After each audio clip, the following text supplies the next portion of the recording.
श्री नानक पद पंकज बंदन पद पंकज बंदन सिमरो अंगद दोख अमरदास गुर हृदय त्याओ गुर हृदय त्याओ श्री गुरु रामदास गुण गाओ श्री अर्जन विघ्नन के नाशक विघ्नन के हर गोविंद शुभ सोमत प्रकाशक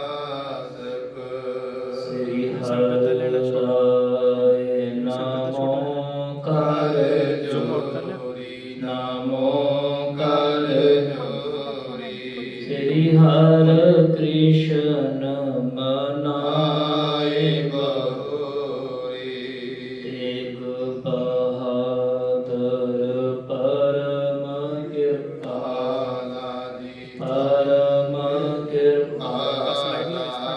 श्री गुरु गोबिंद सिंह बिसाता तरुण तरा पर पुन पुन जी पुन पुन सीसा बंदों बार बार एकंकारा सतगुरु ते प्रसाद सच होए। वाहिगुरु जी की फतेह है विघ्न विनाशन सोए। वाहिगुरु जी की फतेह है विघ्न विनाशन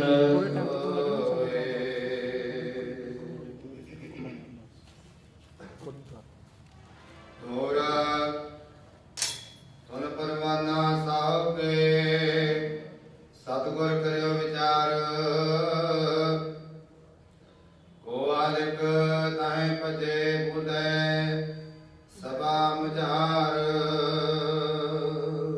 वाहिगुरु जी का खालसा वाहिगुरु जी की फतेह।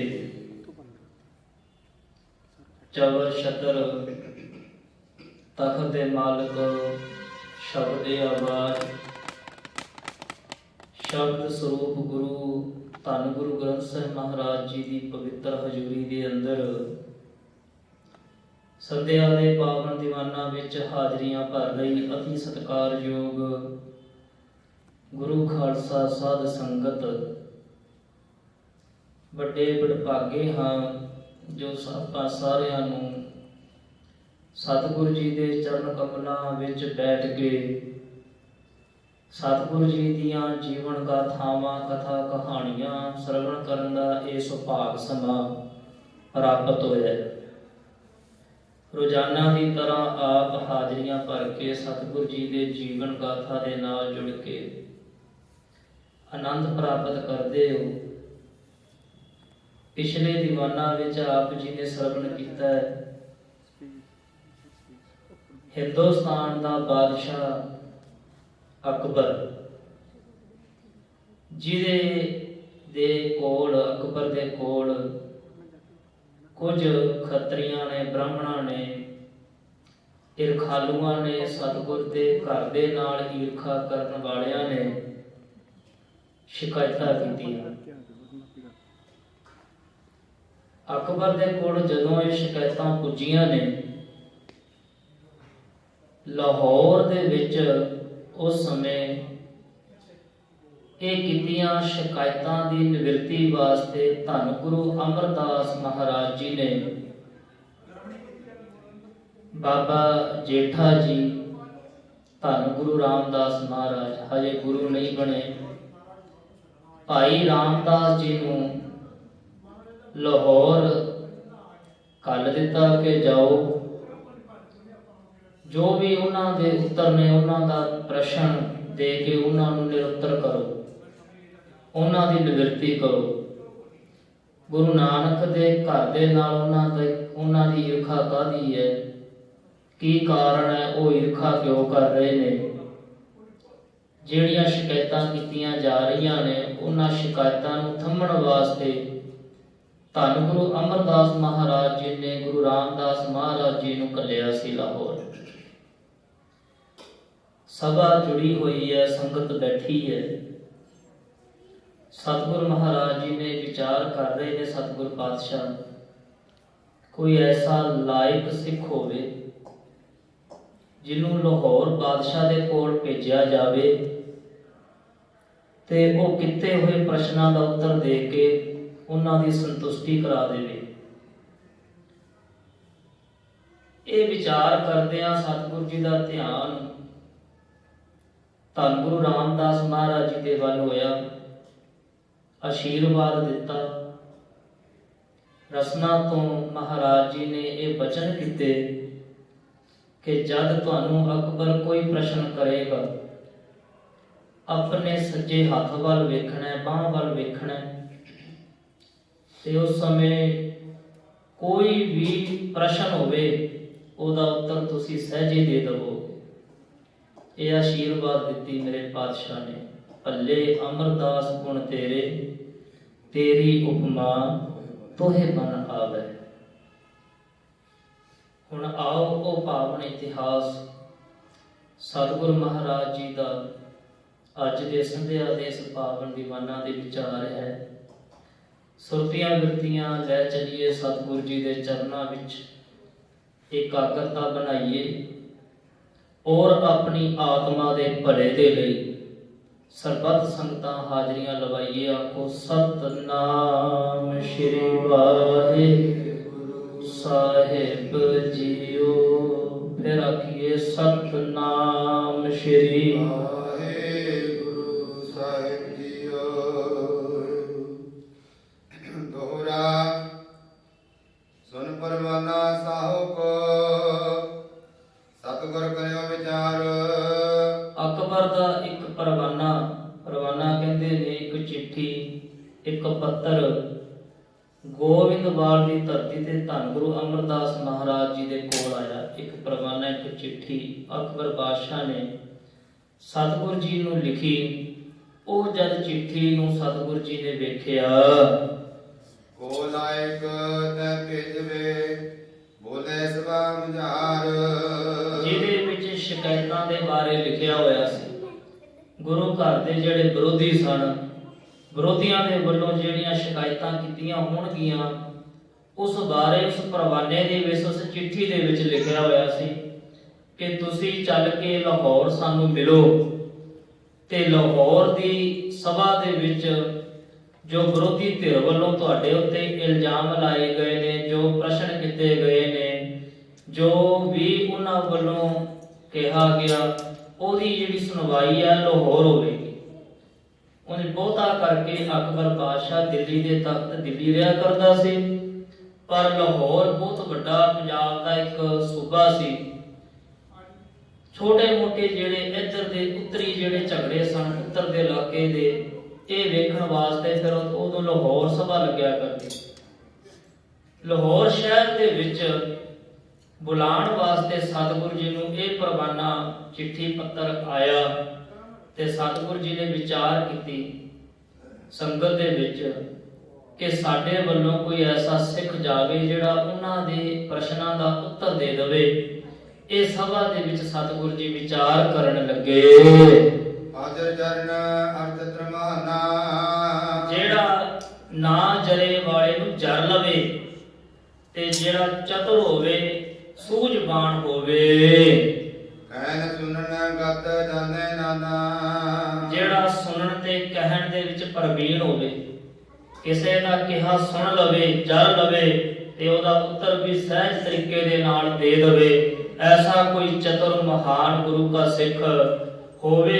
ਇਹ ਸਭਾ ਦੇ ਵਿੱਚ ਵਿਚਾਰ ਹੋਣ ਲੱਗੀ। ਯਥਾ ਜੋਗ ਪ੍ਰਸ਼ਨ ਉੱਤਰ ਕਰੇ। ਜਿਹੜਾ ਕੋਈ ਆਪਣੀ ਮਤ ਮੁਤਾਬਕ ਪ੍ਰਸ਼ਨ ਕਰੇ ਉਹਦਾ ਉੱਤਰ ਦੇ ਦੇਵੇ, ਐਸਾ ਕੋਈ ਸੂਝਵਾਨ ਗੁਰੂ ਦਾ ਸਿੱਖ ਹੋਵੇ। ਪੂਰੇ ਬਨੇ ਪੁਕਾਰ ਜੇ ਧਰੈ। ਜਿਹੜਾ ਕੋਈ ਕਿਸੇ ਪ੍ਰਕਾਰ ਦਾ ਵੀ ਪ੍ਰਸ਼ਨ ਕਰੇ ਤੇ ਉਹਦਾ ਉੱਤਰ ਦੇਣ ਦੇ ਵਿੱਚ ਪ੍ਰਵੀਣ ਹੋਵੇ। ਸਬਦ ਕੋ ਲਾਇਕ ਮਨ ਜਾਨਾ। ਉਸ ਸਮੇਂ ਧੰਨ ਗੁਰੂ ਰਾਮਦਾਸ ਮਹਾਰਾਜ ਜੀ ਦੇ ਵੱਲ ਸਾਹਿਬ ਜੀ ਦੇ ਨੇਤਰ ਗਏ। ਜਦੋਂ ਦ੍ਰਿਸ਼ਟੀ ਗਈ, ਵੇਖਿਆ ਕਿ ਐਸੇ ਤਾਂ ਇੱਕੋ ਇੱਕ ਗੁਰੂ ਕੇ ਸਿੱਖ ਇਹ ਹੀ ਨੇ। ਗੁਰੂ ਨਾਨਕ ਦੇ ਘਰ ਦੇ ਵਿੱਚ ਭਾਈ ਜੇਠਾ। ਵੈਸੇ ਸਤਿਗੁਰੂ ਜੀ ਦਾ ਜਿਹੜਾ ਨਾਮ ਹੈ ਉਹ ਰਾਮਦਾਸ ਹੀ ਹੈ। ਇਹ ਵੀ ਇੱਕ ਵਿਚਾਰਯੋਗ ਗੱਲ ਹੈ। ਕਈ ਵਾਰ ਆਪਣੇ ਵਿੱਚ ਇਹ ਪ੍ਰਚਲਿਤ ਹੋ ਚੁੱਕਿਆ ਹੈ, ਸਿੱਖਾਂ ਦੇ ਵਿੱਚ ਪ੍ਰਚਲਿਤ ਹੋ ਚੁੱਕੀ ਹੈ ਗੱਲ ਕਿ ਪਹਿਲਾ ਨਾਮ ਜੇਠਾ ਸੀ। ਨਹੀਂ, ਉਂਝ ਉਹ ਆਪਣੇ ਭਾਈਚਾਰੇ ਵਿੱਚੋਂ ਜਿੱਥੇ ਰਹਿੰਦੇ ਨੇ, ਲਾਹੌਰ ਚੂਨਾ ਮੰਡੀ, ਜਿੱਥੇ ਉਹਨਾਂ ਦਾ ਪਿਛੋਕੜ ਪਿਤਾ ਪਰਿਵਾਰ ਪੁਰਖੀ ਘਰ ਹੈ ਨਾ ਮਹਾਰਾਜ ਜੀ ਦਾ, ਉਹਨਾਂ ਦਾ ਜਿਹੜਾ ਚਾਚਾ ਤਾਇਆ ਪਰਿਵਾਰ ਹੈ ਨਾ, ਜਿਹੜਾ ਉਹਨਾਂ ਵਿੱਚੋਂ ਉਹਨਾਂ ਦੇ ਪਿਤਾ ਵੀ ਵੱਡੇ ਸਨ ਤੇ ਵੱਡੇ ਦੀ ਔਲਾਦ ਵੱਡੇ ਹੋਣ ਕਰਕੇ ਜਿਵੇਂ ਕਹਿੰਦੇ ਕਿ ਜੇਠਾ ਪੁੱਤਰ ਹੈ। ਤੇ ਉਹ ਜੇਠਾ ਪੁੱਤਰ ਕਰਕੇ ਕਈ ਇਤਿਹਾਸਕਾਰਾਂ ਨੇ ਜੇਠੇ ਸ਼ਬਦ ਨੂੰ ਜੇਠਾ ਨਾਮ ਹੀ ਬਣਾ ਦਿੱਤਾ। ਨਾਮ ਉਹਨਾਂ ਦਾ ਰਾਮਦਾਸ ਹੀ ਰੱਖਿਆ ਮਾਤਾ ਪਿਤਾ ਜੀ ਵੱਲੋਂ, ਪਰ ਜੇਠਾ ਸ਼ਬਦ ਵੈਸੇ ਪ੍ਰਚਲਿਤ ਹੋ ਗਿਆ। ਇਹ ਨਹੀਂ ਹੋਇਆ ਕਿ ਗੁਰਤਾ ਗੱਦੀ ਮਿਲੀ ਤੇ ਉਹਨਾਂ ਦਾ ਨਾਮ ਜੇਠੇ ਤੋਂ ਰਾਮਦਾਸ ਹੋਇਆ। ਇਹ ਵੀ ਇੱਕ ਥੋੜੀ ਵਿਚਾਰ ਜੋ ਗੱਲ ਹੈ। ਜਦੋਂ ਭਾਈ ਰਾਮਦਾਸ ਹਜੇ ਗੁਰੂ ਨਹੀਂ ਬਣੇ, ਉਹਨਾਂ ਵੱਲ ਵੇਖਿਆ, ਸਾਹਿਬ ਜੀ ਦੀ ਨਿਗਾਹ ਪਈ ਤੇ ਵੇਖਿਆ ਕਿ ਇਹ ਜਰ ਨੂੰ ਅਜਰ ਨੂੰ ਜਰਨ ਵਾਲੇ ਨੇ, ਧੀਰਜਵਾਨ ਨੇ, ਬੁੱਧੀਵਾਨ ਨੇ, ਉੱਤਰ ਦਾ ਤੁਰੰਤ ਪ੍ਰਸ਼ਨ ਦਾ ਉੱਤਰ ਦੇਣ ਵਾਲੇ ਨੇ, ਹਾਜ਼ਰ ਜ਼ਾਹਰ ਜਵਾਬੀ ਨੇ। ਇਹਨਾਂ ਵਿੱਚ ਸਾਰੇ ਗੁਣ ਹਨ। ਇਹ ਅਕਬਰ ਦੀ ਤਸੱਲੀ ਕਰਵਾ ਸਕਦੇ ਹਨ। ਰਾਮਦਾਸ ਗੁਣ ਮਨੋ ਖਜ਼ਾਨਾ। ਮਾਨੋ ਇਹ ਕਹਿੰਦੇ ਗੁਣਾਂ ਦਾ ਖਜ਼ਾਨਾ ਨੇ। ਇਹ ਸਪਨ ਗੁਣ ਸਪਨ ਐਸੇ ਹੋਣਹਾਰ ਹਨ। ਨਿਗਤਾ ਕਾਰਿਓ ਦੀਨ ਬਿਠਾਏ। ਮਹਾਰਾਜ ਪਾਤਸ਼ਾਹ ਧੰਨ ਗੁਰੂ ਅਮਰਦਾਸ ਜੀ ਨੇ ਭਾਈ ਰਾਮਦਾਸ, ਧੰਨ ਗੁਰੂ ਰਾਮਦਾਸ ਮਹਾਰਾਜ ਜੀ ਨੂੰ ਆਪਣੇ ਕੋਲ ਬੁਲਾਇਆ ਤੇ ਆਪਣੇ ਨਜ਼ਦੀਕ ਪਲੰਗ ਦੇ ਕੋਲ ਬਿਠਾ ਲਿਆ। ਹਿਤ ਕੋ ਨੀਕੇ ਤੇ ਸਮਝਾਏ। ਬੜੇ ਪ੍ਰੇਮ ਦੇ ਨਾਲ ਸਮਝਾਉਣ ਲੱਗੇ। ਸਤਿਗੁਰੂ ਧੰਨ ਗੁਰੂ ਅਮਰਦਾਸ ਮਹਾਰਾਜ ਜੀ ਜਿਹੜੀਆਂ ਵਿਰੋਧੀਆਂ ਦੇ ਵੱਲੋਂ ਕੀਤੀਆਂ ਸ਼ਿਕਾਇਤਾਂ ਦੇ ਉੱਤਰ ਦੇਣ ਜਿਨ੍ਹਾਂ ਨੇ ਜਾਣਾ ਹੈ, ਭਾਈ ਰਾਮਦਾਸ ਧੰਨ ਗੁਰੂ ਰਾਮਦਾਸ ਮਹਾਰਾਜ ਚੌਥੇ ਪਾਤਸ਼ਾਹ ਸੋਢੀ ਸੁਲਤਾਨ, ਉਹਨਾਂ ਨੂੰ ਆਪਣੇ ਕੋਲ ਬੁਲਾ ਕੇ ਬੜੇ ਪ੍ਰੇਮ ਦੇ ਨਾਲ ਸਮਝਾਉਣ ਲੱਗੇ। ਏ ਸੁਧ ਦਿੱਤ ਖੱਤਰੀ ਕੁਲਵਾਨ। ਏ ਪੁੱਤਰ ਜੀ, ਧਿਆਨ ਦੇ ਕੇ ਸਾਡੇ ਬਚਨ ਸੁਣੋ। ਗਏ ਪੁਕਾਰੂ ਜਾਤ ਨਾਮ। ਜਿਨ੍ਹਾਂ ਖੱਤਰੀਆਂ ਬ੍ਰਾਹਮਣਾਂ ਨੇ, ਜਾਤ ਅਭਿਮਾਨੀਆਂ ਨੇ ਗੁਰੂ ਨਾਨਕ ਦੀ ਗੱਦੀ ਦੇ ਉੱਤੇ ਦੋਸ਼ ਧਰੇ ਨੇ, ਹਮਕੋ ਦੇਖ ਸਕੈ ਨ ਸੋਏ। ਉਹ ਸਾਡੇ ਤੇ ਬਹੁਤੀ ਈਰਖਾ ਕਰਦੇ ਨੇ। ਜੇ ਅਸੀਂ ਖੁਦ ਜਾਵਾਂਗੇ ਤੇ ਸਾਡੇ ਤੇ ਬਹੁਤੀ ਜ਼ਿਆਦਾ ਈਰਖਾ ਉਹ ਕਰਨ ਵਾਲੇ ਹੋਰ ਸੜ ਬਣ ਜਾਣਗੇ। हे ਪੁੱਤਰ ਜੀ, ਸਾਨੂੰ ਦੇਖ ਕੇ ਉਹ ਜਰਨਗੇ ਨਹੀਂ। ਇਸ ਕਰਕੇ ਅਸੀਂ ਚਾਹੁੰਦੇ ਹਾਂ ਕਿ ਤੁਸੀਂ ਸਾਡੀ ਜਗ੍ਹਾ ਤੇ ਅਕਬਰ ਬਾਦਸ਼ਾਹ ਨੂੰ ਮਿਲਣ ਵਾਸਤੇ ਲਾਹੌਰ ਵੱਲ ਜਾਓ। ਅਗਿਆਨੀ ਮਤ ਮੂਰਖ ਹੋਏ।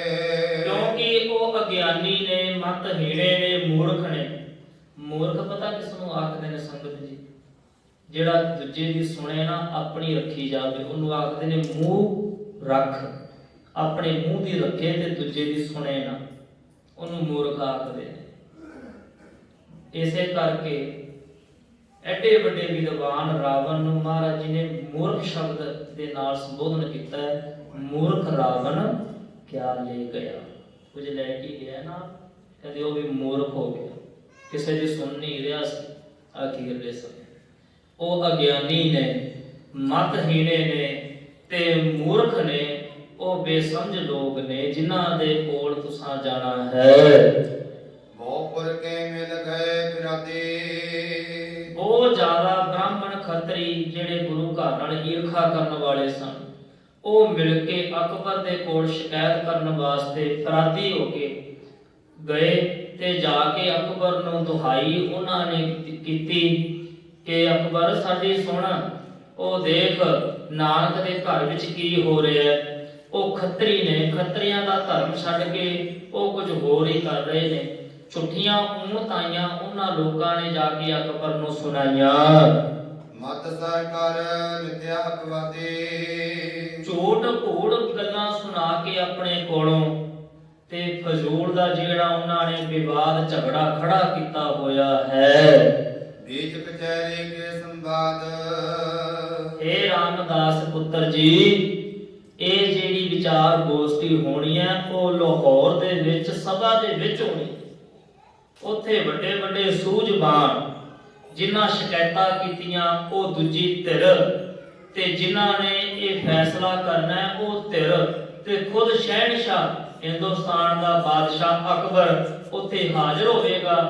ਤੇ ਅਸੀਂ ਚਾਹੁੰਦੇ ਹਾਂ ਕਿ ਸਾਡੇ ਵੱਲੋਂ ਤੁਸੀਂ ਜਾ ਕੇ ਅਕਬਰ ਦੇ ਨਾਲ ਗੱਲਬਾਤ ਕਰੋ, ਉਹਨਾਂ ਦੇ ਪ੍ਰਸ਼ਨਾਂ ਦਾ ਉੱਤਰ ਦੇਵੋ। ਕਹਿ ਕੇ ਦਿੱਤਾ ਤਰ ਅਹਿਲਾਦ, ਇਸ ਪ੍ਰਕਾਰ ਮਹਾਰਾਜ ਜੀ ਨੇ ਇਹ ਬਚਨ ਗੁਰੂ ਰਾਮਦਾਸ ਮਹਾਰਾਜ ਜੀ ਨੂੰ ਆਖੇ ਤੇ ਬੜੇ ਪ੍ਰਸੰਨ ਹੋਏ। ਜੇ ਬੂਝੇ ਤੇ ਦਿਓ ਜਵਾਬ, ਜਾਓ ਜਿਵੇਂ ਵੀ ਉਹ ਪ੍ਰਸ਼ਨ ਕਰਨਗੇ ਉਸ ਪ੍ਰਕਾਰ ਤੁਸੀਂ ਉੱਤਰ ਦੇ ਕੇ ਉਹਨਾਂ ਦੀ ਤਸੱਲੀ ਕਰਵਾਣੀ ਹੈ। ਕਰੋ ਨਾ ਦੇਰੀ ਜਾਵਤ ਸਤਾਬ, ਛੇਤੀ ਕਰੋ, ਹੁਣ ਦੇਰੀ ਨਹੀਂ ਕਰਨੀ। ਸਾਡਾ ਹੁਕਮ ਹੈ ਕਿ ਤੁਸੀਂ ਤੁਰੰਤ ਤਿਆਰੀ ਕਰੋ ਤੇ ਲਾਹੌਰ ਜਾਵੋ, ਅਕਬਰ ਦੇ ਪਾਸ ਜਾ ਕੇ ਸਵਾਲ ਜਵਾਬ ਕਰੋ। ਸੁਣਤ ਖਰੇ ਹੋਏ ਬਿੰਦੀ ਠਾਨੀ, ਧੰਨ ਗੁਰੂ ਰਾਮਦਾਸ ਮਹਾਰਾਜ ਸਭਾ ਦੇ ਵਿੱਚ ਸੰਗਤ ਦੇ ਵਿੱਚ ਖਲੋ ਗਏ, ਹੱਥ ਜੋੜ ਲਏ, ਨੇਤਰ ਝੁਕਾਏ ਤੇ ਮਹਾਰਾਜ ਧੰਨ ਗੁਰੂ ਅਮਰਦਾਸ ਪਾਤਸ਼ਾਹ ਤੀਜੀ ਸੁਲਤਾਨ ਨੇ ਸੋਢੀ ਕੁਲ ਪਾਤਸ਼ਾਹ ਮਹਾਰਾਜ ਗੁਰੂ ਰਾਮਦਾਸ ਮਹਾਰਾਜ ਜੀ ਨੇ ਧੰਨ ਗੁਰੂ ਅਮਰਦਾਸ ਮਹਾਰਾਜ ਭੱਲੇ ਸੁਲਤਾਨ ਸਤਿਗੁਰੂ ਜੀ ਦੇ ਚਰਨਾਂ 'ਚ ਬੇਨਤੀ ਕੀਤੀ। ਇਹ ਸਤਿਗੁਰ ਸਮਤ ਗੁਣ ਖਾਨੀ, ਇਹ ਸਤਿਗੁਰ ਜੀ ਹੈ ਸ੍ਰੇਸ਼ਟ ਬੁੱਧੀ ਦੇ ਮਾਲਕ ਮੇਰੇ ਪਾਤਸ਼ਾਹ ਜੀਓ, ਤੁਮਰੇ ਪ੍ਰੇਮ ਬਿਨਾ ਕਛ ਆਏ ਨਾ ਮਾਹੇ। ਪਾਤਸ਼ਾਹ ਜੀ ਤੁਹਾਡੇ ਪ੍ਰੇਮ ਦੇ ਵਿੱਚ ਰਹਿੰਦੇ ਆ, ਸੇਵਾ ਕਰਦੇ ਆ, ਤੇ ਤੁਸੀਂ ਸਾਨੂੰ ਕਹਿ ਰਹੇ ਹੋ ਕਿ ਅਸੀਂ ਜਾਈਏ ਲਾਹੌਰ ਤੇ ਤੁਹਾਡੇ ਵੱਲੋਂ ਪ੍ਰਸ਼ਨ ਉੱਤਰ ਕਰੀਏ। ਠੀਕ ਹੈ, ਪਰ ਪਾਤਸ਼ਾਹ ਜੀ ਮੈਂ ਐਡਾ ਸਮਰਥਵਾਨ ਨਹੀਂ ਜਿੰਨਾ ਸਮਝ ਰਹੇ ਹੋ, ਜਿੰਨਾ ਪ੍ਰੇਮ ਦੇ ਰਹੇ ਹੋ, ਇੰਨਾ ਸੂਝਵਾਨ ਮੈਂ ਨਹੀਂ। ਇਹ ਬੇਨਤੀ ਨਿਮਰਤਾ ਦੇ ਸਹਿਤ ਪਾਤਸ਼ਾਹ ਨੂੰ ਕੀਤੀ।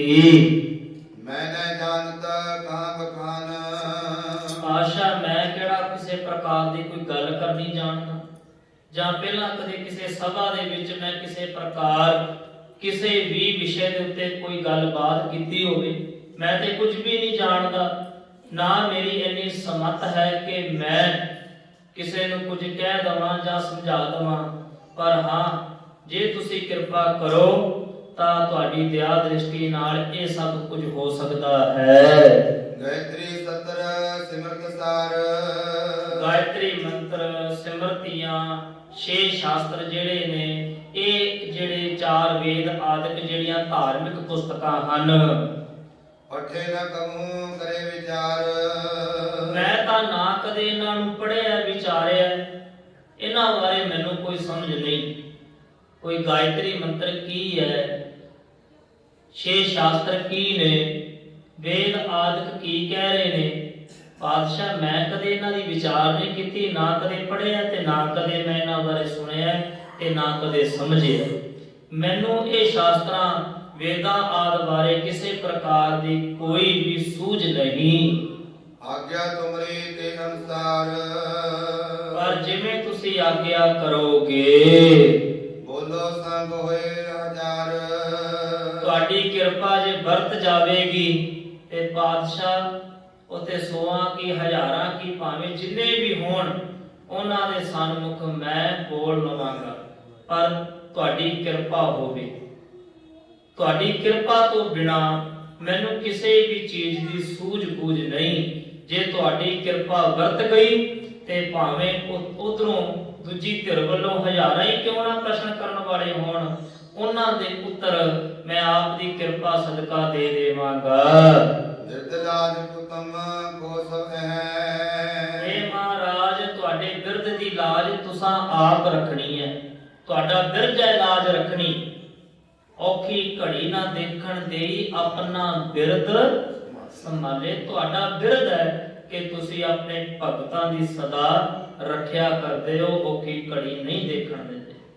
ਤੇ ਤੁਹਾਡਾ ਜੇ ਬਿਰਧ ਹੈ, ਬਿਰਧ ਦਾ ਮਤਲਬ ਇਹ ਹੁੰਦਾ ਹੈ ਕਿ ਤੁਹਾਡਾ ਜੋ ਔਖਾ ਸਮਾਂ ਜਾਵੇ ਕਿਸੇ ਭਗਤ ਦੇ ਉੱਤੇ, ਸਿੱਖ ਦੇ ਉੱਤੇ, ਤੇ ਬਿਰਧ ਦਾ ਅਰਥ ਕਹਿੰਦੇ ਨੇ ਸੁਭਾਅ ਹੋਣਾ।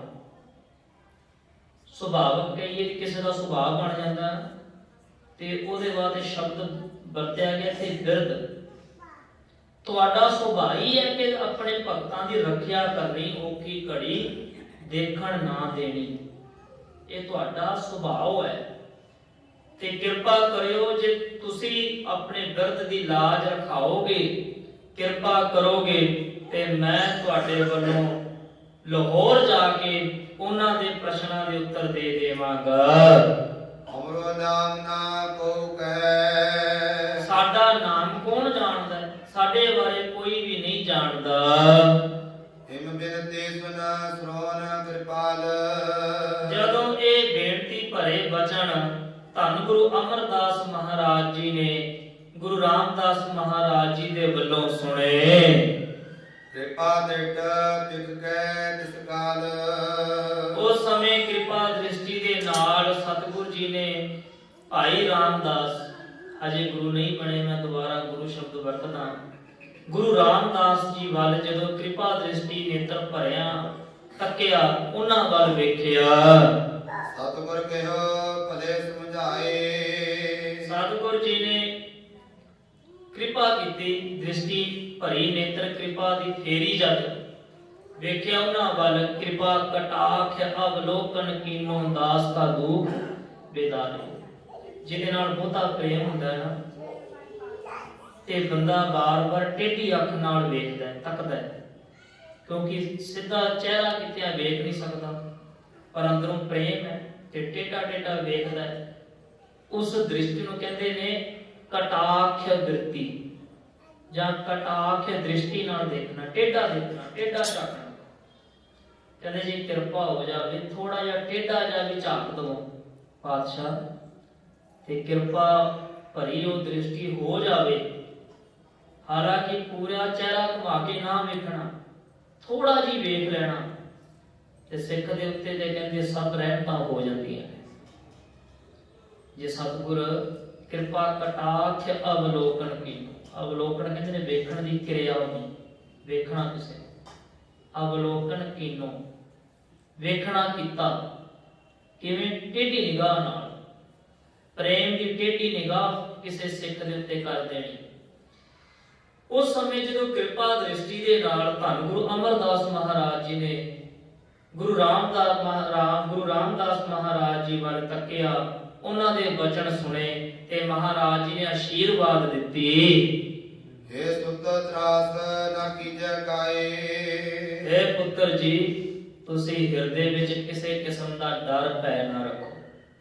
ਤੁਸੀਂ ਡਰ ਨਿਵਰਤ ਕਰ ਦੇਵੋ, ਕਿਸੇ ਪ੍ਰਕਾਰ ਦਾ ਮਨ ਵਿੱਚ ਭੈ ਨਹੀਂ ਅਜੇ ਰੱਖਣਾ। ਨਿਜ ਪੋਜ ਪਿਖੋ ਦਾਹਿਨ ਜਪੈ। ਸਾਡੀ ਤੁਹਾਡੇ ਤੇ ਕਿਰਪਾ ਹੋਵੇ, ਜਦੋਂ ਸਭਾ ਵਿੱਚ ਜਾਓਗੇ ਨਾ, ਅਕਬਰ ਦੇ ਦਰਬਾਰ ਦੇ ਵਿੱਚ ਜਦ ਜਾਓਗੇ, ਤੇ ਜਦੋਂ ਤੁਹਾਨੂੰ ਪ੍ਰਸ਼ਨ ਕਰਨਗੇ, ਤੁਸੀਂ ਇੱਕ ਕੰਮ ਕਰਿਓ, ਆਪਣੇ ਸੱਜੇ ਹੱਥ ਵੱਲ, ਬਾਹ ਵੱਲ ਇੱਕ ਵਾਰ ਵੇਖ ਲਿਓ। ਸੱਜੇ ਹੱਥ ਵੱਲ ਤੁਸੀਂ ਉਸ ਸਮੇਂ ਇੱਕ ਵਾਰ ਵੇਖ ਲੈਣਾ। ਸਭੈ ਵਿਖੇ ਪੁਰ ਆਵੈ ਸਭੈ। ਕੋਈ ਵੀ ਤੁਹਾਨੂੰ ਕਿਤੋਂ ਵੀ ਪ੍ਰਸ਼ਨ ਕਰ ਦਵੇ, ਉਸੇ ਸਮੇਂ ਤੁਹਾਡੇ ਤੇ ਗੁਰੂ ਨਾਨਕ ਦੇ ਘਰ ਦੀ ਕਿਰਪਾ ਹੋ ਜਾਵੇਗੀ, ਤੁਸੀਂ ਤੁਰੰਤ ਉਸ ਗੱਲ ਦਾ ਉੱਤਰ ਦੇ ਦੇਵੋਗੇ। ਪਰ ਇੱਕ ਵਾਰ ਸੱਜੇ ਹੱਥ ਵੱਲ ਵੇਖ ਲਿਓ, ਇਹਦੇ ਪਿੱਛੇ ਵੀ ਕੋਈ ਰਮਜ ਹੋਵੇਗੀ ਸਤਿਗੁਰ ਜੀ ਦੀ, ਉਹ ਸਤਿਗੁਰ ਜਾਣਦਾ। ਸੰਗਤ ਜੀ, ਕੁਝ ਗੱਲਾਂ ਦੇ ਉੱਤਰ ਨਹੀਂ ਹੁੰਦੇ,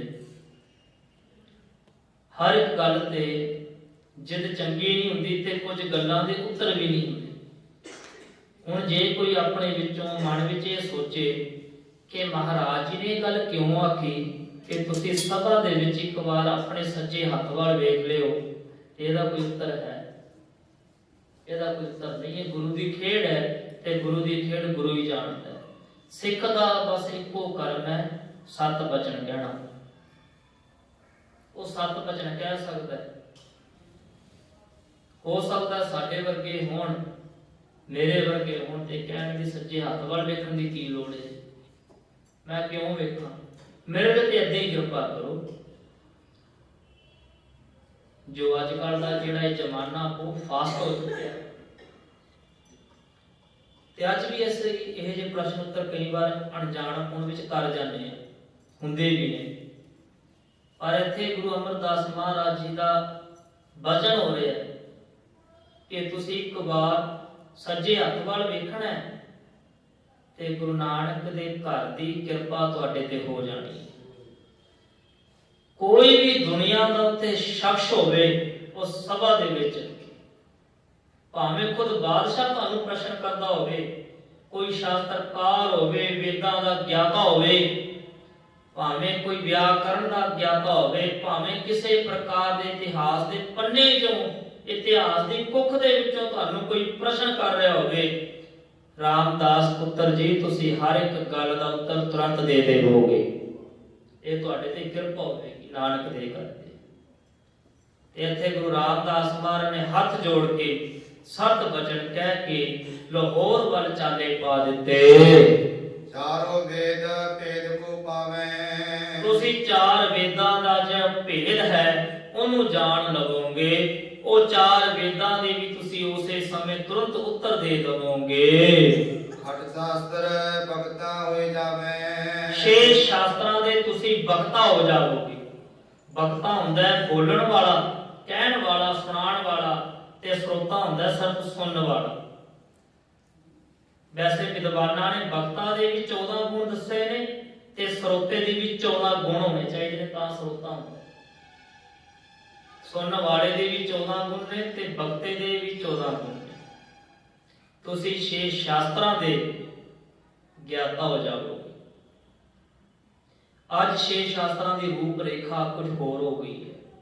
6 ਸ਼ਾਸਤਰ ਨੇ, 6 ਸ਼ਾਸਤਰਾਂ ਦੀ ਆਪਸ ਦੇ ਵਿੱਚ ਗੱਲ ਨਹੀਂ ਮਿਲਦੀ। ਕਦੇ ਇਹਨਾਂ ਦੀ ਸਟੱਡੀ ਕਰਿਓ, ਕਦੇ ਸਮਾਂ ਲੱਗੇ ਸੰਗਤ ਜੀ। ਜਿਸ ਨੂੰ ਆਪਾਂ ਫਿਲਾਸਫੀ ਆਖਦੇ ਆ ਜਾਂ ਫਿਲਾਸਫਰ ਆਖਦੇ ਆ, ਉਹ ਫਿਲਾਸਫਰ ਜਿਹੜੇ ਹੁੰਦੇ ਨੇ ਉਹ 6 ਸ਼ਾਸਤਰਾਂ ਦੀ ਗੱਲ ਹੋ ਰਹੀ ਹੁੰਦੀ ਹੈ। ਉੱਥੇ ਧਰਮ ਦਾ ਟਾਕਰਾ ਹੋ ਰਿਹਾ ਹੁੰਦਾ। ਕਈਆਂ ਨੇ 5 ਤੱਤ ਮੰਨੇ ਨੇ, ਕਈਆਂ ਨੇ 17 ਮੰਨੇ ਨੇ, ਕਈਆਂ ਨੇ ਕਿੰਨੇ ਮੰਨੇ ਨੇ। ਆਪਣੇ ਆਪਣੇ ਸ਼ਾਸਤਰਕਾਰਾਂ ਨੇ ਆਪਣੇ ਆਪਣੇ ਹਿਸਾਬ ਨਾਲ ਲਿਖਿਆ। ਜਿੰਨਾ ਕੁ ਕਿਸੇ ਨੂੰ ਸੂਝ, ਉਹਨੇ ਕੀ ਸੂਝ ਮੁਤਾਬਕ ਉਹਨਾਂ ਨੇ ਸ਼ਾਸਤਰ ਲਿਖ ਦਿੱਤੇ। ਕੋਈ ਧਰਤੀ ਨੂੰ ਕਿਸ ਪ੍ਰਕਾਰ ਪੈਦਾ ਹੋਈ ਦੱਸ ਰਿਹਾ ਹੈ ਸ਼ਾਸਤਰ ਵਿੱਚ, ਕੋਈ ਕਿਸ ਪ੍ਰਕਾਰ ਦੱਸ ਰਿਹਾ ਹੈ। ਤੇ ਗੁਰੂ ਨਾਨਕ ਦਾ ਘਰ ਹੈ ਜੋ, ਉਹ ਇਹ ਸ਼ਾਸਤਰਾਂ ਤੋਂ ਵੀ ਉੱਤੇ ਹੈ। ਉਹਨਾਂ ਨੇ ਤੇ ਗੱਲ ਇਹ ਮੁਕਾ ਦਿੱਤੀ, ਥਿਤਵਾਰ ਨਾ ਜੋਗੀ ਜਾਣੈ ਰੁੱਤ ਮਾਹੁ ਨਾ ਕੋਈ, ਜਾ ਕਰਤਾ ਸਿਰ ਠੀਕ ਹੋ ਸਾਜੇ ਆਪੇ ਜਾਣੈ ਸੋਈ। ਗੱਲ ਇਹ ਨਿਬੇੜ। ਕਹਿੰਦੇ ਮੈਂ ਇਹਨਾਂ 6 ਸ਼ਾਸਤਰਾਂ ਦੇ ਟਕਰਾਅ ਵਿੱਚ ਨਹੀਂ ਪੈਂਦਾ। ਧੰਨ ਗੁਰੂ ਨਾਨਕ ਦੇਵ ਮਹਾਰਾਜ ਹਾਲਾਂਕਿ ਸਭ ਕੁਝ ਜਾਣਦੇ ਨੇ, ਵੇਦੀ ਨੇ, ਵੇਦ ਪੜਿਆ ਸੋ ਵੇਦੀ ਕਹਾਏ।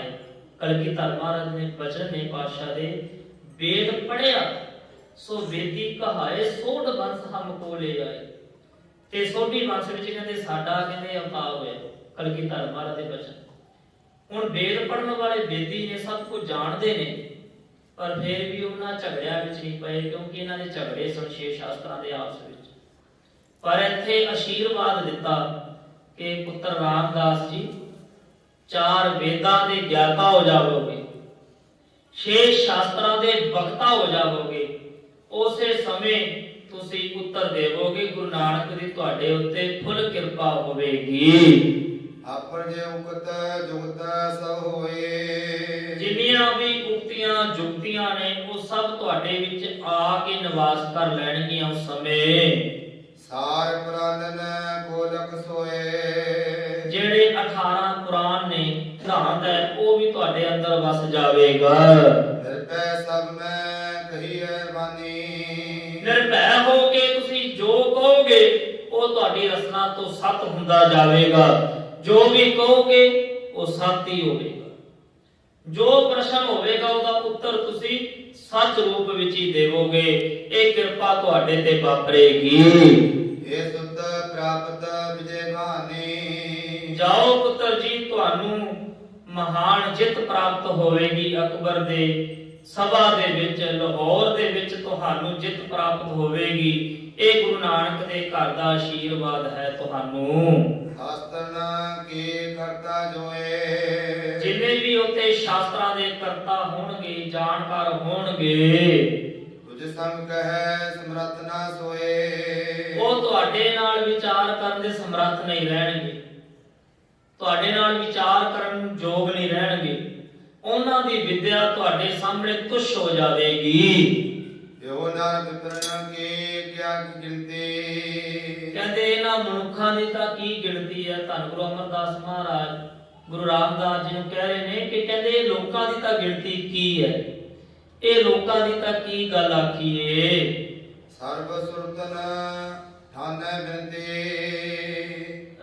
ਦੁਆਰਾ ਪੜੋ ਕੁਛ। ਸਰਬ ਸੁਰਤਰ ਸੁਰਾਸੁਰ ਠਾਨੈ। ਕਹਿੰਦੇ ਇਹਨਾਂ ਮਨੁੱਖਾਂ ਦੀ ਤਾਂ ਕੀ ਗੱਲ ਹੈ। ਸੁਰਾਸੁਰ, ਸੁਰ ਅਤੇ ਅਸੁਰ। ਸੁਰ ਕਹਿੰਦੇ ਨੇ ਦੇਵਤਿਆਂ ਨੂੰ, ਅਸੁਰ ਕਹਿੰਦੇ ਨੇ ਦੈਂਤਾਂ ਨੂੰ। ਸੁਰਾਸੁਰ ਸ਼ਬਦ ਹੈ ਸੁਰਾਸੁਰ। ਤੇ ਜਦੋਂ ਦਾ ਸੰਧੀ ਵਿਛੇਦ ਕਰਾਂਗੇ, ਸੰਧੀ ਵਿਛੇਦ ਵਿਆਕਰਨ ਦਾ ਇੱਕ ਨਿਯਮ ਹੈ।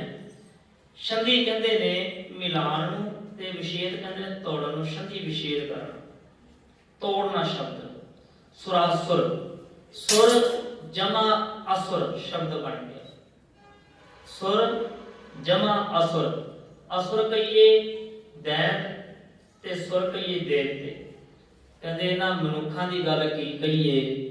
ਇਹ ਪੁੱਤਰ ਰਾਮਦਾਸ, ਜਦੋਂ ਤੁਸੀਂ ਲਾਹੌਰ ਅਕਬਰ ਦੇ ਦਰਬਾਰ ਪਹੁੰਚੋਗੇ, ਉੱਥੇ ਜਿਹੜੇ ਵੱਡੇ ਵੱਡੇ ਦੇਵੀ ਦੇਵਤੇ ਨੇ ਜਾਂ ਦੈਤ ਨੇ, ਅਸੁਰ ਨੇ, ਉਹ ਵੀ ਤੁਹਾਡੀ ਆਗਿਆ ਅਨੁਸਾਰ ਹੋ ਜਾਣਗੇ। ਹਿਮ ਸੁਨ ਬਾਗ ਨਿਰਤਨ ਨਿਰਤਰਿਓ ਭਰੋਸਾ। ਉਸ ਸਮੇਂ ਜਦੋਂ ਇਹ ਵਚਨ ਸੁਣੇ ਨੇ, ਗੁਰੂ ਰਾਮਦਾਸ ਮਹਾਰਾਜ ਜੀ ਦੇ ਹਿਰਦੇ 'ਚ ਦ੍ਰਿੜ ਵਿਸ਼ਵਾਸ ਹੋ ਗਿਆ, ਭਰੋਸਾ ਹੋ ਗਿਆ ਆਪਣੇ ਗੁਰੂ ਤੇ। ਤੇ ਇੱਕ ਗੱਲ ਇਹ ਵੀ ਹੈ ਕਿ ਸਿੱਖ ਨੂੰ ਭਰੋਸਾ ਹੋਣਾ ਵੀ ਚਾਹੀਦਾ ਹੈ। ਭਰੋਸੇ ਤੋਂ ਬਿਨਾਂ ਖੇਡ ਹੀ ਨਹੀਂ। ਤੇ ਜੇ ਭਰੋਸਾ ਨਹੀਂ, ਜ਼ਿੰਦਗੀ ਡਾਮਾਡੋਲ ਹੈ।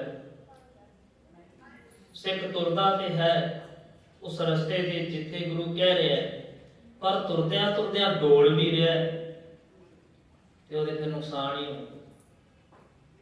ਦ੍ਰਿੜ ਵਿਸ਼ਵਾਸ ਕਰ ਲਵੇ, ਭਰੋਸਾ ਕਰ ਲਵੇ ਕਿ ਜੋ ਗੁਰ ਕਹੈ ਸੋਈ ਭਲ ਮੰਨੋ। ਭਲਾ ਕਰਕੇ ਉਹਨੂੰ ਮੰਨ ਲਵੇ ਜੋ ਗੁਰੂ ਕਹਿ ਰਿਹਾ, ਭਰੋਸੇ ਵਿੱਚ ਆ ਜਾਵੇ ਤੇ ਸਾਰੀ ਖੇਡ ਆਪਣੇ ਆਪ ਬਣਦੀ ਜਾਂਦੀ ਹੈ। ਪਰ ਸੰਗਤ ਜੀ, ਕਹਿਣਾ ਬੜਾ ਸੌਖਾ ਹੈ, ਮੈਂ ਕਹਿ ਤੇ ਦਿੱਤਾ, ਪਰ ਕਰਨਾ ਬੜਾ ਔਖਾ ਹੈ। ਭਰੋਸੇ ਦੀ ਖੇਡ ਬੜੀ ਔਖੀ। ਮੈਂ ਥੋੜਾ ਜਿਹਾ ਇਤਿਹਾਸ ਤੋਂ ਬਾਹਰ ਹੋ ਕੇ ਇੱਕ ਆਪ ਜੀ ਨਾਲ ਛੋਟੀ ਜਿਹੀ ਸਾਖੀ ਦੀ ਸਾਂਝ ਕਰਾਂ ਭਰੋਸੇ ਦੀ ਗੱਲ। ਮਹਾਰਾਜਾ ਰਣਜੀਤ ਸਿੰਘ ਜੀ ਅੜਕ ਦਾ ਦਰਿਆ ਚੜਿਆ ਹੋਇਆ। ਅੜਕ ਦਾ ਦਰਿਆ ਚੜਿਆ ਹੋਇਆ। ਮਹਾਰਾਜਾ ਰਣਜੀਤ ਸਿੰਘ ਜੀ ਨਾਲ ਬਹੁਤ ਭਾਰੀ ਸੈਨਾ ਫੌਜ ਵੀ ਹੈ। ਦਰਿਆ ਚੜ ਰਿਹਾ, ਹੌਲੇ ਹੌਲੇ ਵੱਧ ਰਿਹਾ। ਪਾਣੀ ਦਾ ਜੋ ਲੈਵਲ ਹੈ ਉਹ ਤਾਂ ਹੁੰਦਾ ਜਾ ਰਿਹਾ ਤੇ ਹੁਣ ਦਰਿਆ ਪਾਰ ਕਰਕੇ ਮੁਹਿੰਮ ਤੇ ਵੀ ਪਹੁੰਚਣਾ, ਜੰਗ ਫਤਿਹ ਕਰਨੀ ਹੈ, ਇਲਾਕਾ ਫਤਿਹ ਕਰਨਾ ਹੈ। ਪਰ ਡਰਦਾ ਪਾਣੀ ਤੋਂ ਕੋਈ ਵੀ ਦਰਿਆ ਦੇ ਵਿੱਚ ਵੜਨਾ ਨਹੀਂ ਚਾਹੁੰਦਾ। ਮਹਾਰਾਜਾ ਰਣਜੀਤ ਸਿੰਘ ਜੀ ਨੇ ਭਰੋਸੇ ਦੀ ਗੱਲ ਉਸ ਸਮੇਂ ਜਦੋਂ ਅਗਾਂਹ ਵਧੇ ਪੁੱਛਿਆ ਫੌਜ ਨੂੰ ਕਿ ਕੀ ਗੱਲ ਹੈ, ਰੁਕ ਕਿਉਂ ਗਏ? ਦਰਿਆ ਦੇ ਵਿੱਚੋਂ ਤੁਸੀਂ ਘੋੜੇ ਠੇਲੇ ਕਿਉਂ ਨਹੀਂ, ਕੱਢੇ ਕਿਉਂ ਨਹੀਂ? ਚਲੋ ਅੱਗੇ ਮੁਹਿੰਮ ਤੇ ਪਹੁੰਚਣਾ, ਸਮੇਂ ਨਾਲ ਫਤਿਹ ਕਰਨਾ ਮੁਹਿੰਮ ਨੂੰ। ਕਹਿੰਦੇ ਜੀ ਦਰਿਆ ਚੜ ਰਿਹਾ, ਪਾਣੀ ਦਾ ਲੈਵਲ ਵੱਧ ਰਿਹਾ, ਕਿਤੇ ਦਰਿਆ ਰੋੜ ਕੀ ਨਾ ਲੈ ਜਾਵੇ। ਕਹਿੰਦੇ ਉਸ ਸਮੇਂ ਮਹਾਰਾਜਾ ਰਣਜੀਤ ਸਿੰਘ ਜੀ ਨੂੰ ਇੰਨਾ ਭਰੋਸਾ ਸੀ ਗੁਰੂ ਤੇ, ਜਿਵੇਂ ਕਹਿੰਦੇ ਅਸਵਾਰ ਨੂੰ ਘੋੜਾ, ਜਿਹੜਾ ਘੋੜਾ ਹੈ ਨਾ, ਉਹਦਾ ਜੋ ਅਸਵਾਰ ਹੈ, ਜੇ ਉਹਨੂੰ ਘੋੜੇ ਤੇ ਭਰੋਸਾ ਨਹੀਂ ਕਿ ਮੇਰੇ ਕੋਲ ਘੋੜਾ ਕਿਹੋ ਜਿਹਾ ਹੈ, ਤੇ ਉਹ ਸਫ਼ਰ ਵੀ ਨਹੀਂ ਕਰ ਸਕਦਾ ਅਸਵਾਰ, ਕਿਉਂਕਿ ਹੁਣ ਅਸਵਾਰੀ ਦੇ ਭਰੋਸਾ ਨਹੀਂ। ਤੇ ਜਿਸ ਅਸਵਾਰੀ ਦੇ ਉੱਤੇ ਚਲਾਉਣ ਵਾਲਾ ਜੋ ਬੈਠਾ ਹੈ, ਤੇ ਜੇ ਹੁਣ ਘੋੜੇ ਨੂੰ ਚਲਾਉਣ ਵਾਲਾ ਵੀ ਪੂਰਾ ਕਾਰੀਗਰ ਨਹੀਂ, ਉਹਨੂੰ ਸੰਭਾਲਣ ਵਾਲਾ ਨਹੀਂ, ਤੇ ਤਾਂ ਵੀ ਗੱਡੀ ਡਾਮਾਡੋਲ ਹੈ। ਜੇ ਅੱਜ ਡਰਾਈਵਰ ਗੱਡੀ ਦਾ ਕੱਚਾ ਹੋਵੇਗਾ ਤੇ ਐਕਸੀਡੈਂਟ ਤੇ ਹੋਣਾ ਹੀ ਹੋਣਾ, ਤੇ ਜੇ ਗੱਡੀ ਵੀ ਨਕੰਮੀ ਹੋਵੇਗੀ ਤੇ ਫਿਰ ਸਫ਼ਰ ਕਾਹਦਾ ਹੋਣਾ, ਰਾਹ 'ਚ ਹੀ ਖਲੋ ਜਾਣਾ। ਜਾਣੀ ਕਿ ਤਾਲਮੇਲ ਸੁਮੇਲ ਹੋਣਾ ਚਾਹੀਦਾ। ਉਸ ਸਮੇਂ ਮਹਾਰਾਜਾ ਰਣਜੀਤ ਸਿੰਘ ਜੀ ਨੇ ਕਹਿੰਦੇ ਘੋੜੇ ਦੀ ਲਗਾਮਾਂ ਨੂੰ ਖਿੱਚਿਆ, ਇੱਕ ਰਸ ਅਰਦਾਸ ਕੀਤੀ, ਮਨ ਇਕਾਗਰ ਕੀਤਾ।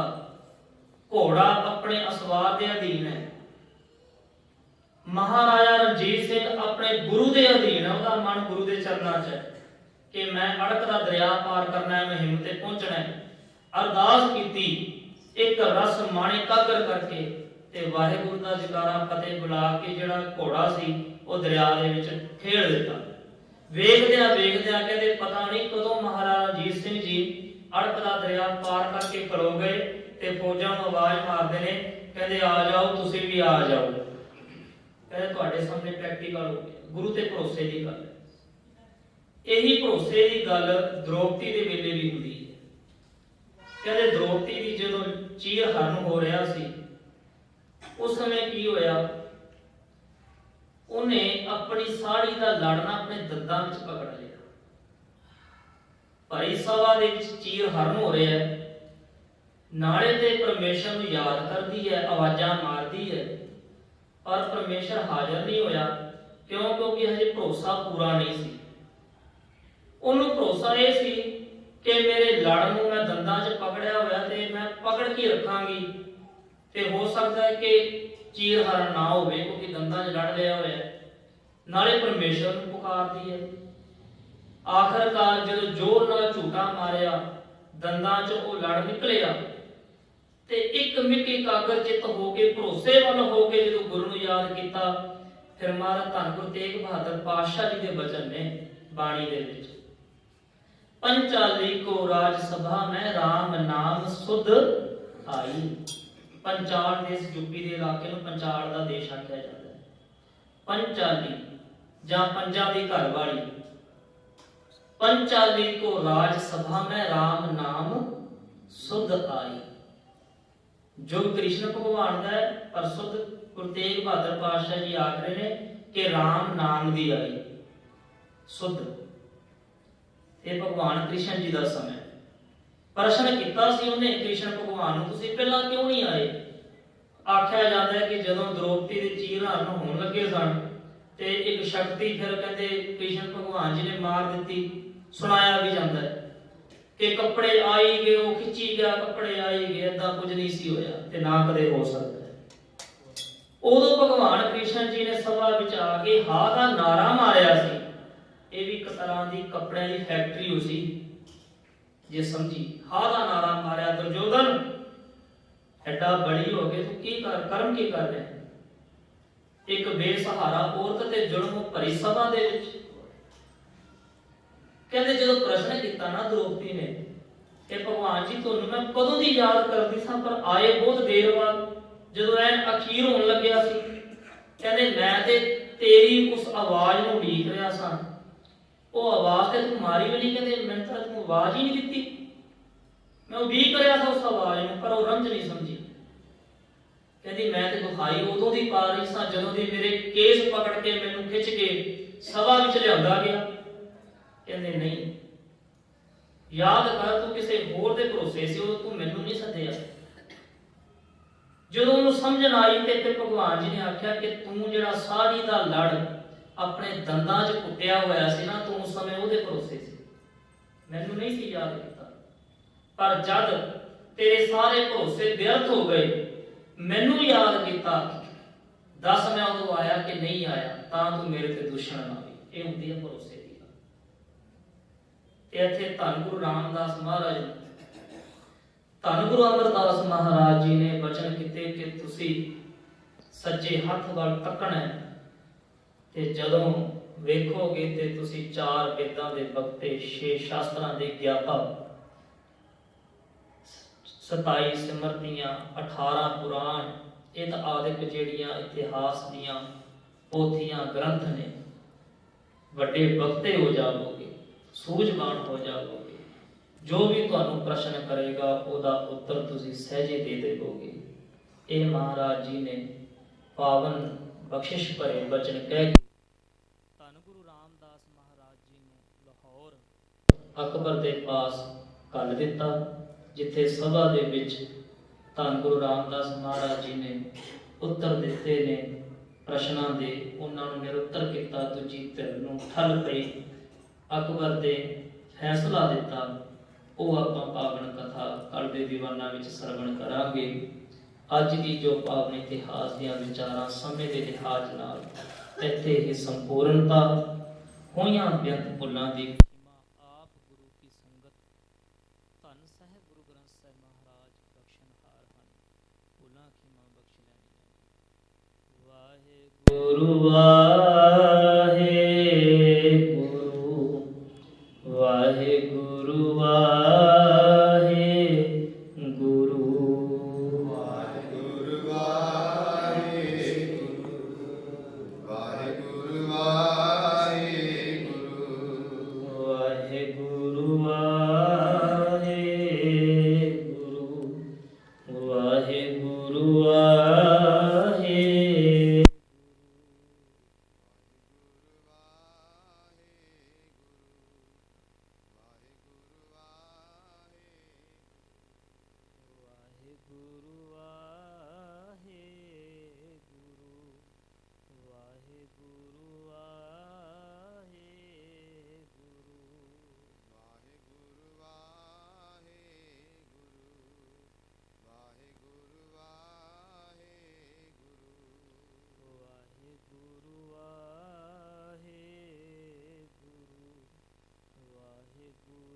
ਅੰਧਕੂਪ ਮਹਾਪਿਆਨ ਨਾਨਕ ਪਾਰ ਆਏ ਪ੍ਰਭ ਸਰਣਾਗਤੀ ਕਿਰਪਾ ਨਿਧ ਦਿਆਲ ਏਕ ਅੱਖਰ ਹਰ ਮਨ ਬਸ ਨਾਨਕ ਹੋਤ ਵਾਹਿਗੁਰੂ ਨਾਮ ਜਹਾਜ ਹੈ ਚੜੇ ਸੁਤਰੇ ਜੋ ਸ਼ਰਦਾ ਕਰ ਸੇਮ ਦੇ ਗੁਰ ਪਾਰ ਉਤਾਰ ਨਿਹਾਰ ਜੋ ਸ਼ਰਦਾ ਕਰ ਸੇਮ ਦੇ